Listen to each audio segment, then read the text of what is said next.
যদি কারো কোনো খবর থাকে এই জায়গায় এই গন্ডগোলটা হতে পারে, এই জায়গায় এই দাঙ্গাটা হতে পারে, ওই জায়গায় কোথাও একটা পরিকল্পনা করা হচ্ছে, দয়া করে লোকাল পুলিশ স্টেশনে গিয়ে জানাবেন। আর লোকাল পুলিশ স্টেশন যদি সেই কাজের সঙ্গে সঙ্গে কমপ্লেনের সঙ্গে সঙ্গে ব্যবস্থা না হয়, ব্যবস্থা না নেয়, তাহলে সেই পুলিশ অফিসারের বিরুদ্ধে ব্যবস্থা নেবে রাজ্য সরকার।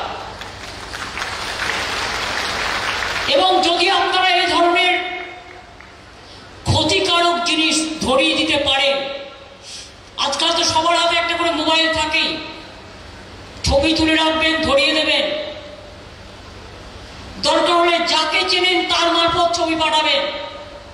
এমনকি সাংবাদিকদেরও আমি অনুরোধ করবো ওই কাজটা করতে।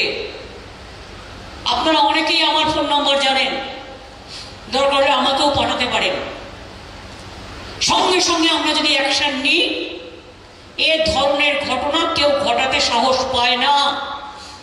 আমাদের রোল প্লে করতে হবে।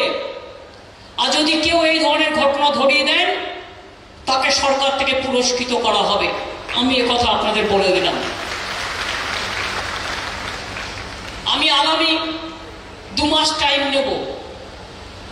তারপর যদি কারোর বিরুদ্ধে দুর্নীতির অভিযোগ থাকে, কারোর বিরুদ্ধে খুন খারাপির অভিযোগ থাকে, অত্যাচারের অভিযোগ থাকে, আমি আর একটা সেটআপ তৈরি করব। যেটা আমি বলেছিলাম দিদিকে বলো, নামটা আমি এখন বলছি না, আমরা ঠিক করে আপনাদের জানাবো।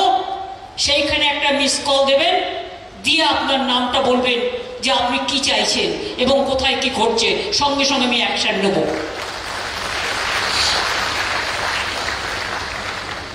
সে অফিসারই হোক, সে কোনো রাজনৈতিক দলই হোক, সে কোনো সাংবাদিকই হোক, সে কোনো বাইরের লোকই হোক, সে কোনো দাঙ্গা বাঁধানোর চেষ্টাই হোক, সে কোনো ষড়যন্ত্র করবার চেষ্টাই হোক। আমি এখনো বলছি, রামপুরহাটের ঘটনা বড় ষড়যন্ত্র আছে এর পেছনে।